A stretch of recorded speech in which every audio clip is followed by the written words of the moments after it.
মাম্মাম, আমি ঘর থেকে ছুটে এলাম রান্নাঘরে। কি বানাচ্ছে গো আজকে? এত সুন্দর গন্ধ বেরোচ্ছে ঘরে। বাবা, রান্নাই তো করতে পারলাম না। হ্যাঁ, এই গন্ধে এখনই দেখছি ঘরে মোমো করছি, মানে পেঁয়াজ ভাজছে, ওটার গন্ধে। কি বানাচ্ছে? খাসির মাংস হচ্ছে। হ্যাঁ, হ্যাঁ, হঠাৎ কি ব্যাপার?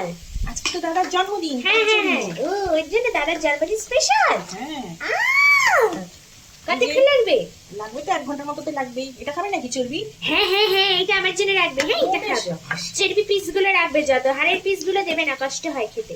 বাবা নরম রে। নরম, হ্যাঁ চর্বি নরম নরম পিস গুলো রাখবে, ঠিক আছে? ঠিক আছে বলেছে যখন। আর আজকে তো দাদার জন্মদিন, তাহলে কি মেনু হচ্ছে আজকে? মাটন আর না, দাদা বলেছে খাসির মাংস বেশি করে, হ্যাঁ। আর ভাত, দেড়ানি চালের ভাত। আচ্ছা, বা আর আমি ভাত তার সাথে- বসিয়েছো? না, ওই তো একটুখানি সময় লাগবে। ঠিক আছে। আর আমি বলেছি তার সাথে কাস্টার্ড বানাবো। হ্যাঁ, আবার কাজটার সাথে। হ্যাঁ, এটা চলবে নাকি এটা? হ্যাঁ, এটা কি মিঠে তো? হ্যাঁ। খাসি মাংস মিঠে খেতে হেভি লাগে। হ্যাঁ, ম্যাডাম যখন বলছে তখন তো দিতেই হবে। তাহলে আমাকে মেটের পিসটা দেবে, এটা নরম চর্বির পিসটা দেবে, আর 2টা পিস দিয়ে দেবে, ঠিক আছে? ঠিক আছে। ঠিক আছে ঠিক আছে। আর বানানো হয়ে যাবার পর বলবে, হ্যাঁ খেতে দিয়ে দেবে তারপর, ঠিক আছে? হ্যাঁ